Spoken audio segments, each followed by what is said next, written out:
Ferdinand Jellyroll Morton was an American pianist, composer, and bandleader who helped shape early jazz. He was born Ferdinand Joseph Lamotte, spelled Lamotte in some records, in New Orleans, Louisiana, on October 20, 1890. His family belonged to the city's Creoles of color, a mixed heritage community that valued music, language, and craft. As a child, he lived with his mother, Louise Monette, his grandmother, and several aunts in a modest house on Frenchman Street, near the center of the city's musical life. New Orleans in the 1890s offered sounds from brass bands, opera companies, string trios, street vendors, and church choirs. Formal lessons were rare for black children, yet many learned instruments by ear. Morton first played the harmonica, and then the guitar. Around age 8, he turned to the piano that stood in his godmother's parlor. He copied melodies he heard at picnics and parades. Family elders approved of light classics and folk dances but frowned on saloon music. Morton practiced both kinds in secret, absorbing marches by John Philip Sousa, ragtime pieces by Scott Joplin, and local French quadrilles. In 1902, when Morton was 11, his widowed mother married William Willie Morton, a contractor. Ferdinand adopted his stepfather's surname. He attended the New Orleans Baptist Sunday School and the Howard Public School, but left formal education early. By 14, he was spending evenings in the Storyville district, the city's legal red light area established in 1897. Storyville employed dozens of pianists called piano professors who entertained guests in brothels, saloons, and dance halls. They had to play blues, ragtime, cakewalks, waltzes, and popular songs without pause. Morton secured work at the Frenchman's, a bordello on Basin Street. He used the name Jellyroll, a playful term with sexual overtones common in blues slang. Family members objected when they learned of his position. His grandmother expelled him from her house, forcing him to live on his earnings. The setback pushed him deeper into professional music. He practiced 8 hours a day, refining left-hand patterns, chord substitutions, and flashy right-hand runs. He soon earned enough to buy sharp suits and a small diamond that he later set in a front tooth, visual markers of originality and pride. Storyville shaped Morton's style. Pianists performed alone, so they developed a full sound. The left hand kept a steady bass, striding between low notes and mid-range chords to drive dancing customers. The right hand improvised syncopated melodies, blues licks, and ornamental tremolos. Pianists competed for tips and prestige. They traded riffs, learned new tunes quickly, and boasted of technical tricks. Morton claimed that by age 17 he had fused ragtime structure, blues tonality, and Latin-derived rhythms, what he later labeled a Spanish tinge, into a fresh form he called jazz. Around 1904, Morton began traveling the Gulf Coast. He played in Biloxi and Gulfport, Mississippi, Mobile, Alabama, and Pensacola, Florida. He carried handwritten notebooks of original pieces. King Porter Stomp dates from this period, named for Porter King, a respected black pianist who befriended him in Florida. Morton's itinerary widened over the next decade. He worked in Memphis, St. Louis, Kansas City, and Chicago. He joined minstrel reviews, vaudeville tours, and gambling houses. Travel polished his showmanship. He could captivate rough tavern crowds and polite theater audiences alike. He learned to manage small groups, assigning parts by ear and drilling musicians until ensemble breaks were crisp. During his roaming years, Morton wrote Wolverine Blues, The Pearls, Mama Nada, Kansas City Stomp, Shreveport Stomp, and original Jelly Roll Blues. In 1915, he registered copyright for original Jelly Roll Blues. The sheet music used the word blues, yet the piece already showed early jazz phrasing, shifting dynamics, stop time breaks, and room for improvisation. Morton negotiated with the Melrose Brothers in Chicago to publish later works. He stressed correct spelling of his name, consistent royalty rates, and promotion of each title, an unusual level of business awareness for the era. Morton's personality was outspoken. He claimed he had invented jazz in 1902. While no single musician created the music, contemporaries acknowledged that Morton organized existing elements into repeatable forms sooner than most. Fellow pianists noted his superior grasp of harmony and structure. He outlined introductions, modulations, and codas that framed solos yet avoided stiffness. He insisted on rehearsal, a habit rare among early dance bands. By the late 1910s, he traveled with a light green Cadillac, promotional photos, and tailored wardrobe, projecting confidence and modern flair. Between 1917 and 1922, Morton spent long periods in California. He performed in Los Angeles dance halls, San Francisco theaters, and Oakland cabarets. He cut piano rolls for the Aeolian Company, one of the few ways to document performances before electrical recording became standard. The rolls reveal a strong left-hand stride, intricate inner voices, and tempo flexibility absent from written ragtime.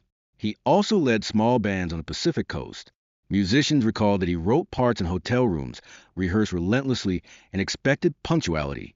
Morton arrived in Chicago in 1922, just as South Side dance halls thrived with New Orleans migrants. Musicians such as King Oliver, Louis Armstrong, and Johnny Dodds were recording for Janet, OK, and Paramount. On July 17, 1923, Morton recorded his first issued side for Janet in Richmond, Indiana. The session produced Wolverine Blues, Kansas City Stomp, and Grandpa Spells. He cut both solo piano takes and small group tracks with the New Orleans Rhythm Kings, an early mixed-race studio date at a time of rigid segregation. Critics later praised these records for clear melody statements, balanced ensemble riffs, and well-timed breaks.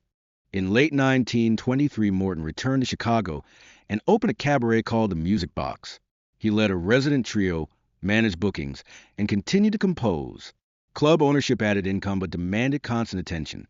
Morton closed the venue within a year, focusing again on touring and recording. In 1924 and 1925, he made additional solos for Janet and Vocaline, refining piece length to fit 3-minute discs. He controlled tempo so phrases landed cleanly within the groove limits of shellac technology. By 1926, Morton had secured a contract with the Victor Talking Machine Company, then the premier American label. Victor paid higher fees and provided national distribution. Morton assembled Jellyroll Morton's Red Hot Peppers, a studio band rather than a touring unit. He selected musicians who could read parts yet improvise with flair.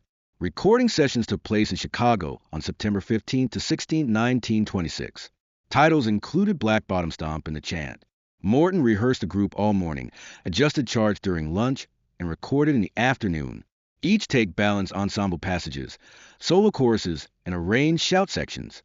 The producer noted few retakes, evidence of Morton's preparation. These Red Hot Peppers records demonstrated several principles. Ensemble lines were harmonized in thirds and sixths, echoing brass band tradition. Clarinet obligatos floated above trombone counterlines. Trumpet, or cornet, carried the melody in the first chorus. Piano and banjo supplied harmonic rhythm, while tuba and drums established a 2-beat foundation. Morton often inserted a 16-bar Spanish tinge interlude before the final strain, lifting the energy without speeding up. His codas were short, conclusive riffs, an audible exclamation point. Public response to the Victor sides was strong among musicians and record collectors. Dance hall patrons, however, leaned toward louder big band sounds emerging from Fletcher Henderson's orchestra and, soon after, Duke Ellington's Washingtonians. Still, Morton's records circulated widely and influenced arrangers who studied their concise forms.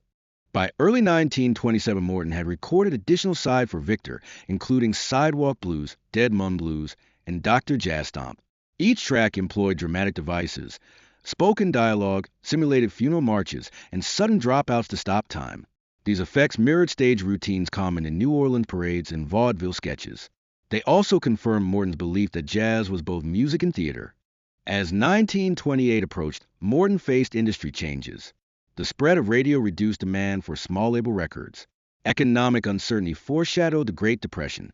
Yet Morton continued to compose, arrange, and tour, convinced that disciplined rehearsal and strong tunes would secure his future. In 1926 and 1927, Jellyroll Morton's Victor recordings with the Red Hot Peppers defined his reputation as a composer-arranger. Sessions in Chicago produced Black Bottom Stomp, The Pearls, Sidewalk Blues, Dead Mum Blues, Dr. Jazz, King Porter Stomp, and Grandpa Spells. Morton chose personnel with care and rehearsed them closely. Players on various dates included cornetist George Mitchell, trombonist Kid Ory, clarinetist Omer Simeon, banjoist Johnny St. Cyr, bassist or tuba player John Lindsay, and drummer Andrew Hilaire. Morton wrote introductions, modulations, background figures, and codas that gave each side a beginning, a middle, and an end. He balanced collective ensemble lines with solo choruses. He placed breaks and stop-time passages at plan points. He controlled tempo and dynamics, so the record would build to a climax without rushing. Morton's recorded approach carried the New Orleans idea of collective improvisation into a more organized studio format. He treated arrangements as a frame for spontaneity, not a replacement for it. Clarinet obligatos might weave around a lead trumpet line. Trombone counterlines would answer in open spaces. Piano and banjo locked the harmony. Tuba or bass supported the beat, often in a two-beat pattern that dancers recognized. Drums kept time with snare accents and woodblock figures, avoiding clutter. The result was a coherent narrative in sound. Each record demonstrated that early jazz could be both structured and free. King Porter Stomp is the clearest example of Morton's long-range influence. He wrote it years before he recorded it, and it circulated among bands and manuscript in memory. In the early 1930s, Fletcher Henderson arranged a tune for big band. In 1935, Benny Goodman's orchestra recorded Henderson's arrangement to national acclaim. The piece became a core number in Goodman's book during the band's rise, including the widely noted Palomar Ballroom appearances. The tune's multi-strain design, riff potential, and drive suited the swing style. In this way, a Morton composition formed a bridge from early jazz to the big band era. Morton continued to record for Victor into 1928, including pieces such as Smokehouse Blues, Jungle Blues, and Courthouse Bump. He also made piano solos that reveal his touch and timing apart from an ensemble. His left hand alternated among stride patterns, tense, and hints of the habanero rhythm he called the Spanish tinge. His right hand used blues inflections, tremolos, and crisp syncopations. He shaded time slightly ahead or behind the beat to create forward motion without speed changes. His introductions were brief and decisive. His endings were clean and final. By the end of the 1920s, the music business was changing. Radio spread across the country and delivered free music to homes. The stock market crash of 1929 and the early years of the Great Depression reduced record sales sharply. Labels cut rosters and budgets. Many independent companies failed. Victor continued to operate, but recording schedules tightened. Morton's studio opportunities decreased. He still led bands and toured, but steady high-profile work was harder to secure. Morton also dealt with disputes over royalties and copyrights. He had worked with the Melrose Brothers in Chicago on the publication of many pieces, including King Porter Stomp and Wolverine Blues. He believed he was owed more compensation and control. He wrote letters and made public statements arguing his case. Conflict between composers and publishers were common in that era, especially for black musicians whose bargaining power was limited. Morton's efforts show his awareness of business details and his desire to protect his catalog. In the early 1930s, Morton spent time in New York and in cities along the Mid-Atlantic. He led small groups, took club residencies, and wrote new material. The public's taste shifted toward large orchestras with smoother section writing and star soloists. Small group hot jazz remained popular in clubs, but major labels focused on bands that could tour and fill ballrooms. Morton adapted by forming flexible units that could play theaters, dance halls, or cabarets. He sometimes handled booking and management in addition to performing. His health and circumstances worsened in the middle of the decade. He developed respiratory problems and suffered from asthma. Work remained irregular. In the late 1930s, he led a band in Washington, D.C. at a club in the U Street district. He kept ledgers, directed rehearsals, and played nightly sets. During this period, he was stabbed in a violent incident at the club. Reports differ on exact details, but the injury and subsequent lack of thorough medical care weakened him. Segregation and limited access to high-quality treatment compounded the damage. Despite these setbacks, 1938 brought an important chapter in Morton's documentation. Alan Lomax, working for the Library of Congress, invited him to record interviews and performances in Washington, D.C. Over several sessions in May and June 1938, Morton sat at a piano and described his life, his method of arranging, his views on rhythm, and his memories of New Orleans. He played many compositions, including original Jellyroll blues, King Porter Stomp, The Pearls, Wolverine Blues, and Wine and Boy Blues. He demonstrated the Spanish tinge. He showed how a left-hand pattern could shape the feel of the piece. He explained how to balance ensemble passages with solos, and how to use rehearsal to make a performance clean without losing vitality. These Library of Congress recordings are extensive. They include music and spoken recollections that cover Storyville, early travel routes, notable musicians, and details of parades, funerals, and dance customs. Morton's manner is confident and at times combative. He makes large claims about his role in shaping jazz. Some claims cannot be verified in precise terms, but the musical examples give weight to his view that he organized and codified procedures that many later leaders used. The sessions preserve both his sound and his method. They are a primary source for scholars studying early jazz performance practice. In 1939, Morton returned to commercial recording. He made a series of sides in New York for the General label with a small band assembled for the studio. The personnel varied by date, but the concept was consistent. Set clear tempos, balanced ensemble and solo space, and present older compositions in fresh arrangements. The sides included pieces such as Mamie's Blues, Wine and Boy Blues, and Sweet Substitute, along with reworkings of earlier titles. His piano playing remained articulate, with firm bass lines and precise attack. Reviewers noted the professionalism of the sessions, though they did not return Morton to the high visibility he had enjoyed in the mid-1920s. Morton's later public statements emphasized 2 points. First, he argued that jazz required a foundation in melody, harmony, and form. He warned against displays that lost structure.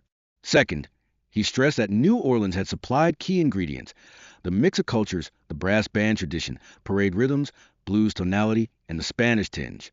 He did not dismiss innovation, but he insisted that successful new forms would still show these fundamentals in some way. His final years were difficult. He moved to California, seeking a better climate for his lungs. He continued to compose and to revise older pieces, sending letters to publishers and friends about new ideas. He hoped to form a working band that could tour on the West Coast and mount a return to national attention. His health failed before these plans could take shape. On July 10, 1941, Jellyroll Morton died in Los Angeles at the age of 50. Reports listed heart failure with complications related to asthma and his previous injuries. Notices appeared in music columns and newspapers. Fellow musicians and collectors marked his passing with statements of respect. The full measure of his historical importance will become clearer in later decades as jazz criticism and scholarship widened, and as reissues of the Red Hot Pepper sides brought his work to new listeners. Morton's core achievements can be summarized clearly. He wrote pieces with strong melodies and firm structures that invited improvisation. He showed how arrangements could guide a small ensemble without suppressing individual voices.